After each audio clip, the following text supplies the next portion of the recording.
Salve, salve pessoal, tudo bem com vocês? Eu espero que sim, a saudade é grande.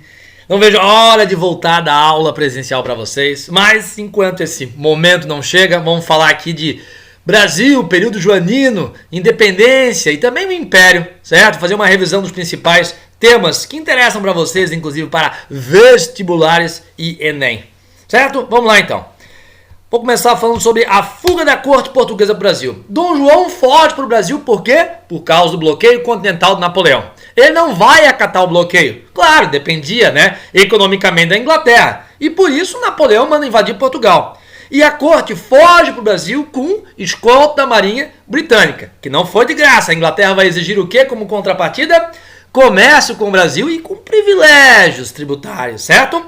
Muito bem, chegando ao Brasil, contemplando as reivindicações britânicas, Dom Pedro vai assinar a abertura dos portos às nações amigas em 1808, acabando com o monopólio comercial de Portugal sobre o Brasil, estabelecendo o livre comércio. Muito bem, também vai assinar o Alvará de Liberdade Industrial, permitindo o desenvolvimento da atividade industrial no Brasil, mas ela não vai ter muito sucesso. Por quê? Porque logo depois, em 1810, vem o Tratado de Comércio e Navegação, que vai estabelecer privilégios tributários à Inglaterra, facilitando a entrada de seus produtos no Brasil, pagando taxa de apenas 15%, enquanto os portugueses pagavam 16%, outros países 24%. Não haverá condições de concorrer industrialmente com a Inglaterra.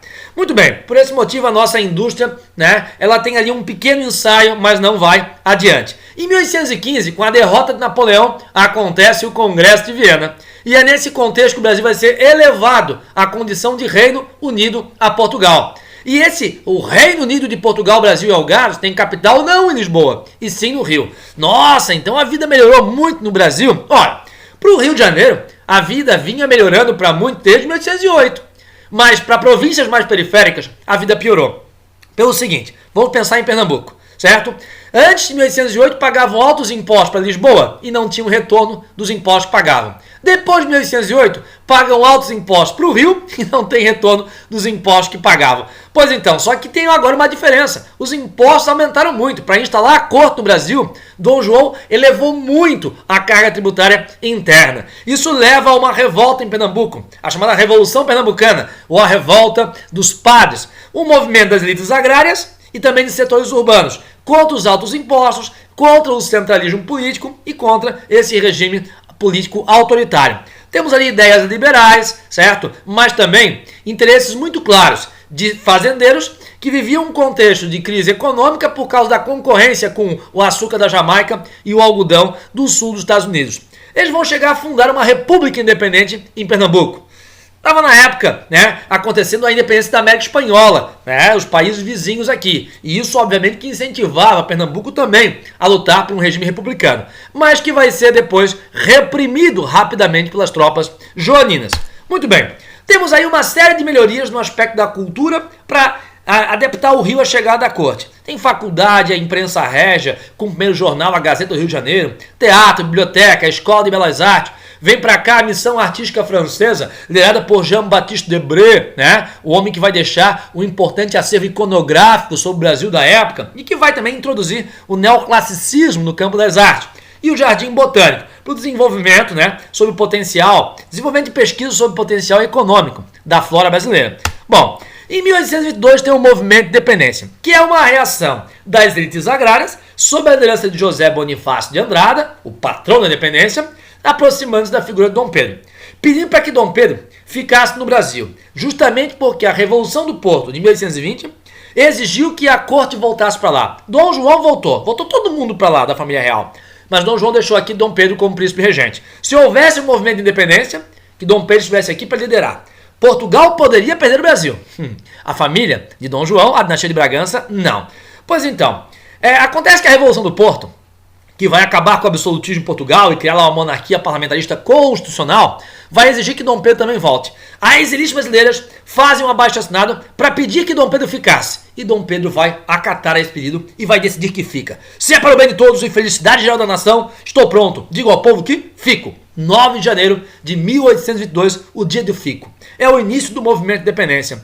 Mas o que queria esse movimento de independência? Evitar que o Brasil fosse recolonizado pela Revolução Liberal do Porto de 1820, que queria a volta do monopólio comercial de Portugal sobre o Brasil. Depois, Dom Pedro vai assinar o decreto do Cumpra-se, colocando-se acima das autoridades portuguesas, anunciando inclusive eleições para a Assembleia Constituinte, dizendo que o Brasil vai ter uma Constituição, independente da Constituição que Portugal havia aprovado nessa Revolução, até que acontece o grito de 7 de setembro, marcando a ruptura com Portugal, e depois a coroação, certo? Dando fim, né, a esse ensaio de ruptura. Muito bem, mas não se ganha a independência de um país na base do grito. É preciso do reconhecimento de outros países. Bom, os Estados Unidos vão reconhecer em 1824. Na época, o presidente James Monroe, da doutrina Monroe, América para os americanos, reconhece a nossa independência, interessados, claro, no livre comércio que tinham com o Brasil desde 1808 e que estava agora ameaçado pela Revolução do Porto.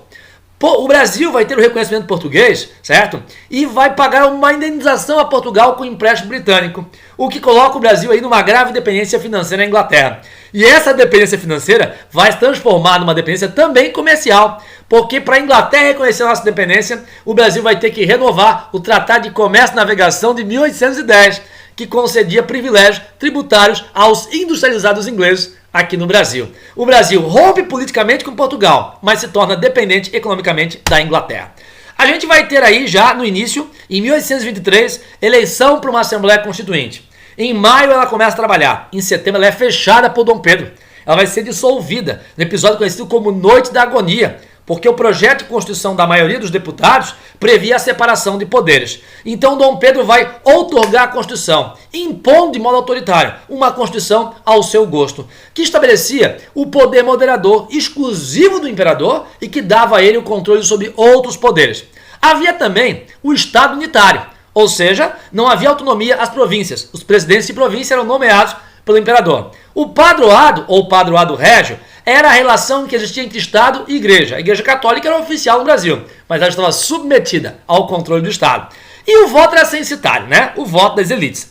Contra essa Constituição elitista, por causa do voto, conservadora, por causa do padroado, certo? Centralista, por causa do unitarismo, e autoritária, por causa do poder moderador e a outorga, houve a Confederação do Equador, um movimento que queria tornar Pernambuco e outras províncias do Nordeste independentes através de um regime republicano liberal. O movimento foi reprimido e no final tivemos a execução de um dos principais líderes, o Frei Caneca.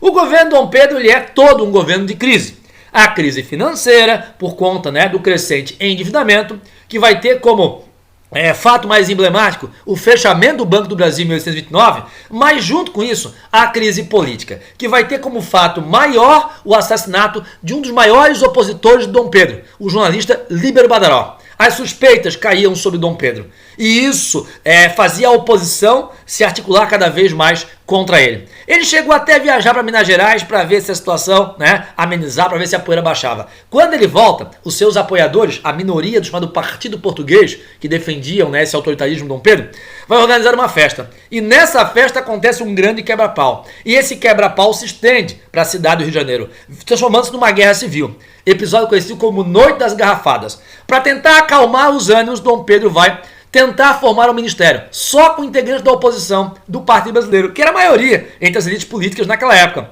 Só que esse ministério não vai governar em consonância com ele. Em 2 semanas ele demite o ministério e forma um ministério só com membros do Partido Português. A situação política fica mais tensa, se agrava ainda mais. E Dom Pedro então vai abdicar.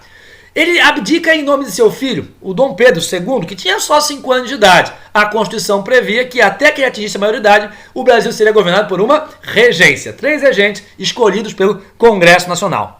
Vamos falar da regência agora então. Quando a gente precisa lembrar que inicialmente tem uma regência trina provisória, 2 meses e pouco. Aí depois se elege a regência trina, permanente. Mas depois vai ter uma mudança, em 1864, onde a regência trina passa a ser una, um só regente. Vamos lá então, olha só.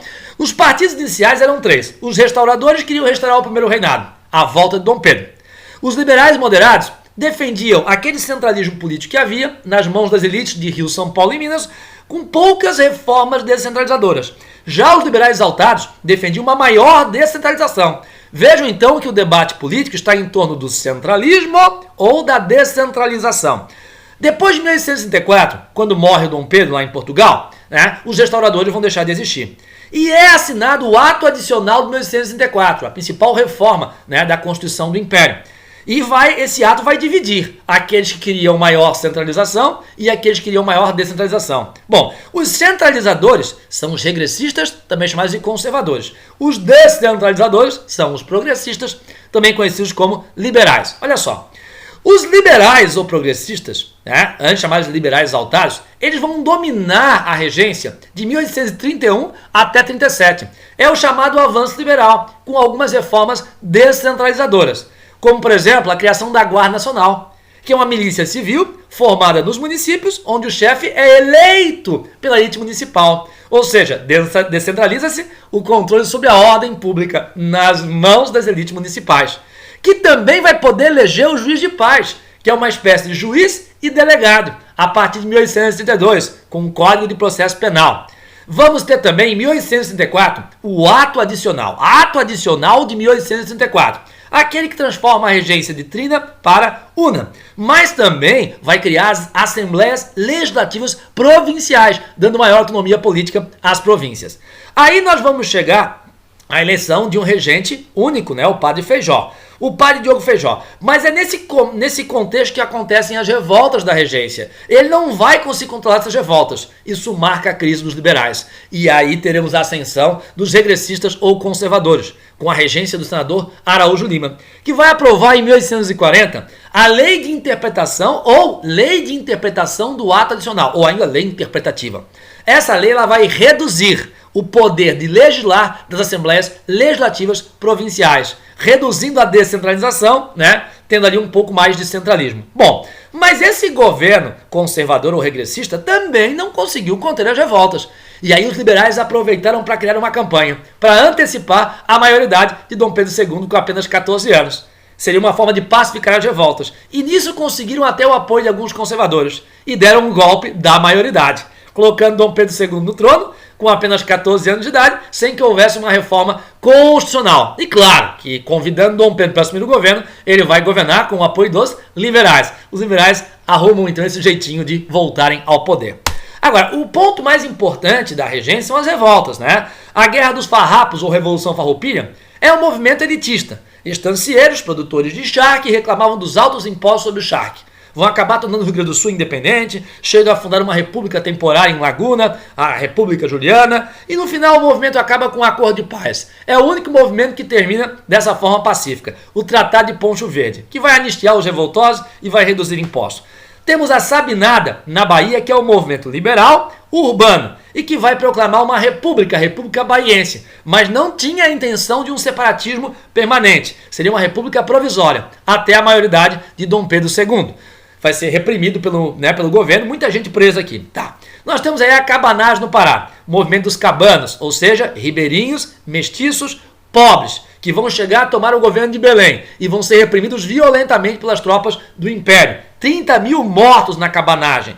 A balaiada é um movimento também das classes populares. Temos aí artesãos, vaqueiros, quilombolas tentando tomar São Luís, mas não conseguem. O movimento acontece mesmo no interior, onde eles tomam a segunda cidade mais importante, a cidade de Caxias. E esse movimento vai ser reprimido por Luiz Alves de Lima e Silva, que depois disso vai receber o título de Duque de Caxias, por causa da repressão abalaiada na cidade de Caxias. Agora, de todos os movimentos, o que mais chama a atenção, pelo seu aspecto peculiar, é a Revolta dos Malês, uma revolta de escravos muçulmanos contra a escravidão e a imposição do catolicismo.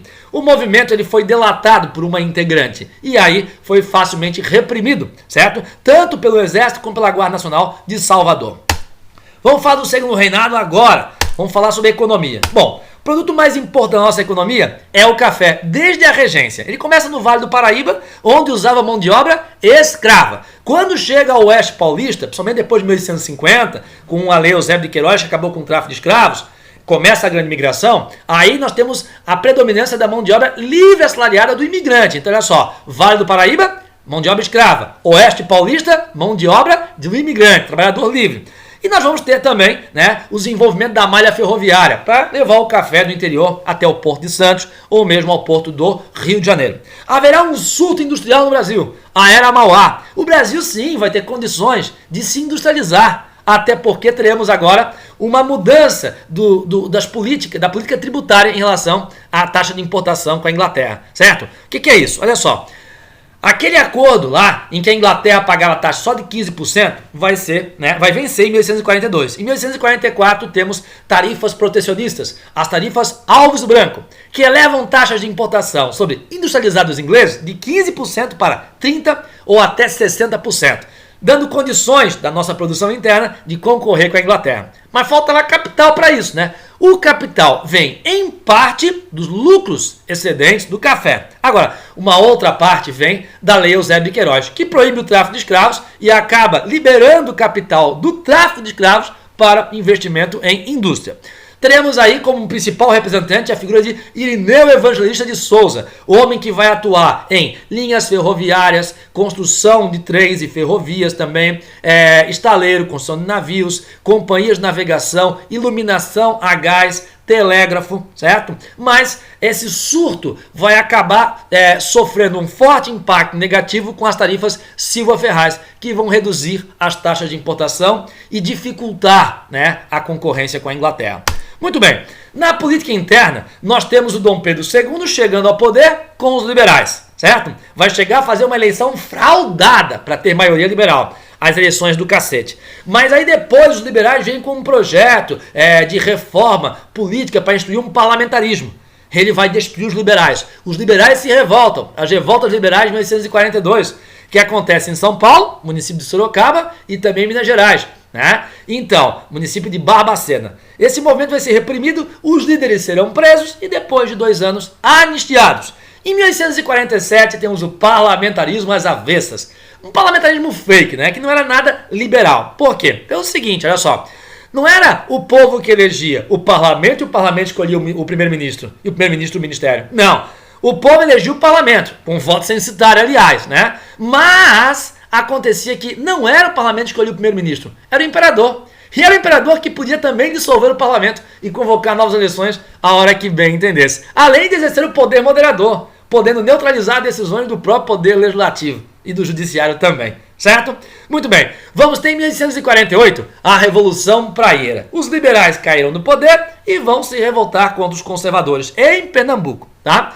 É um movimento que ocorre no mesmo contexto da Primavera dos Povos, momento em que acontecia na Europa movimentos liberais, socialistas e também nacionalistas. Essas ideias influenciam, certo, os liberais a escreverem o chamado Manifesto ao Mundo, de 1º de janeiro de 1849, onde eles defendem ideias liberais, como a liberdade de imprensa, por exemplo, defendem também ideias socialistas, socializar meios de produção no campo, reforma agrária, que era uma estratégia para atacar, né, os latifundiários conservadores da família Cavalcante. Pois então, esse movimento vai ser reprimido em 1850 e aí depois disso o Dom Pedro vai criar a chamada política de conciliação, deixando claro que os dois partidos vão ter cada um seu momento de governar, certo? E quando estiver governando, é bom que puxe o saco do governo. Esses partidos aos poucos vão apagando suas diferenças ideológicas e serão apelidados de farinha do mesmo saco, liberais e conservadores.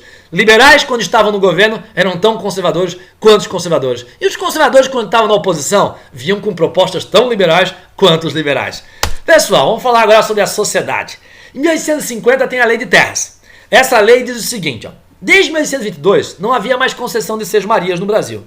E agora a lei vem para, né, trazer uma mudança mais significativa. Todas as terras sem escritura são do governo, chamadas de terras devolutas. E o governo não vai mais distribuir gratuitamente as terras, vai vender. A terra entra dentro de uma lógica, né, liberal, capitalista, burguesa. Nós teremos também, nesse mesmo contexto, a Lei Eusébio de Queiroz, que vai acabar com o tráfico de escravos, na época o café se expandia e se precisava de mão de obra. Então há um incentivo à grande imigração europeia. Primeiro, o regime de parceria, onde o imigrante tem a sua viagem paga pelo patrão, chega aqui endividado. Ele tem direito o quê? A uma parte dos lucros, por isso parceria. Só que essa parte dos lucros é menor do que a dívida que ele tem com o patrão, inclusive dívida por causa dos mantimentos que ele compra junto ao patrão. E aí surge uma espécie de escravidão por dívida. Bom, depois o governo vai intervir nessa relação e criar ali o sistema de subvenção ou o sistema subvencionado, onde os imigrantes terão sua viagem paga pelo governo e não chegarão aqui com dívidas. E quando ele chega ao Brasil, o contrato de trabalho com o patrão é mediado também, certo, por órgãos estatais. Teremos aí também um processo de abolição, que tem a influência das leis feitas pelo Estado? Sim, mas não é só isso. Quais são as leis? Eusébio de Queiroz acaba com o tráfico de escravos. Ventre livre liberta todos os filhos de escravas nascidos após 1871. Mas eles devem ficar até os 8 anos com o seu senhor. Se o senhor quiser libertá-los após os 8 anos, o senhor é indenizado. Ele também tem a opção de não ser indenizado e usar essa mão de obra até os 21 anos de idade. Depois a lei dos sexagenários liberta todos os escravos com mais de 60, criando ainda uma espécie de indenização que o escravo paga ao senhor, trabalhando por mais alguns anos, no máximo até os 65. Uma lei que não vai ter grande efeito prático, porque dificilmente o escravo chegava a essa idade. E a Lei Áurea, que acaba com a escravidão, mas não cria, né, uma contrapartida de inserção dos libertos na sociedade do trabalho livre. Mas quando a Lei Áurea é assinada, o Brasil tinha apenas 5% de sua população total, né, de escravos. Isso significa que a escravidão estava entrando em colapso, sim, por causa da resistência do movimento abolicionista, certo? Muito bem, vamos lá agora falar, tá, da política externa. Primeiro temos uma ruptura diplomática com a Inglaterra, na chamada questão Christie. Temos também a guerra contra Oribe e Rosas, aí é um conflito platino.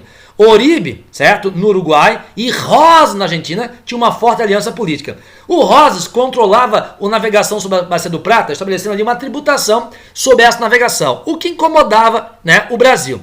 Mas também tinha a pretensão de expandir o território argentino, formando um grande país, reconstituindo o território do antigo vice-reino do Prata. O Brasil se sentiu ameaçado e enviou tropas para a Argentina para apoiar os opositores de Rosas e derrubar Rosas. Também enviou tropas para o Uruguai para derrubar o Oribe, certo? E colocar no poder seus opositores. Não é uma guerra contra a Argentina nem contra o Uruguai. É uma ação militar cirúrgica apoiando opositores de Rosas e Oribe para tirá-los do poder e permitir com isso a chegada ao poder de aliados de Dom Pedro II. A guerra contra a Aguirre tem a mesma estratégia, derrubar o Aguirre do Uruguai, apoiando seu opositor Venâncio Flores, porque o Aguirre era um aliado de Solano Lopes do Paraguai. E Solano Lopes era o cara que queria expandir o Paraguai sob terras brasileiras, também argentinas, certo? Por isso o Brasil reagiu, acabando com a aliança entre o Paraguai e o Uruguai, destituindo o Aguirre. Bom, mas o Paraguai revidou, atacou navio brasileiro, atacou território brasileiro, dando início aí à Guerra do Paraguai. Uma guerra que vai ter a Tríplice Aliança, Brasil, Uruguai e Argentina. Pelo menos no início, o Uruguai sai, a Argentina também vai sair da guerra, no final o Brasil fica sozinho contra o Paraguai.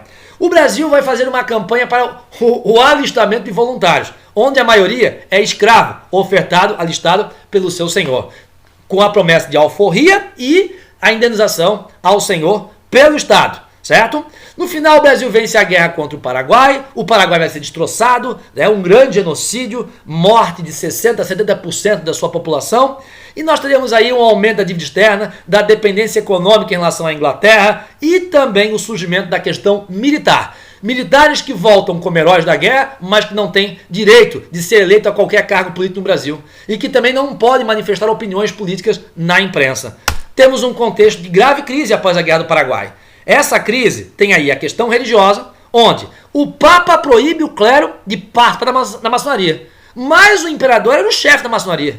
E diz o seguinte, a decisão do Papa, a bula Sílabus de 1864, não deve ser acatada no Brasil. A igreja no Brasil submete ao Estado. O imperador diz que essa bula não vale no Brasil. Mas 2 bispos, o bispo de Olinda e de Belém, acataram a política papal e passaram a expulsar, certo, de algumas irmandades religiosas, religiosos maçons. O imperador mandou prender o bispo de Olinda e de Belém. Isso estremeceu as relações com a igreja. O imperador vai, aos poucos, né, ter o esfriamento do apoio que a igreja dava ao seu governo. Teremos também a questão militar. Os militares queriam o direito de votar e não tinham isso no Império, por isso defendem uma república. Também defendem a campanha abolicionista e também lutam pelo direito de se manifestar na imprensa, inclusive sobre assuntos políticos. Teremos militares presos por se manifestar na imprensa, o que acirra, né, a oposição dos militares ao governo de Dom Pedro II. Não é à toa que a proclamação da República acontece depois sob a liderança de Deodoro, o grande ícone da questão militar. E a questão abolicionista? Olha, vem a Lei Áurea, acaba com a escravidão. Tá, os escravocratas não gostaram disso, mas o ponto mais crítico na visão desses escravocratas é o fato de se acabar com a escravidão sem indenizar os senhores. E esses senhores, muitos deles, apoiam a causa republicana. São chamados republicanos de 14 de maio. Ocorrendo aí então, certo? Um agravamento da crise do segundo reinado, que vai culminar depois na proclamação da República. Mas aí é assunto para um outro momento. Beijo grande para vocês e fiquem bem.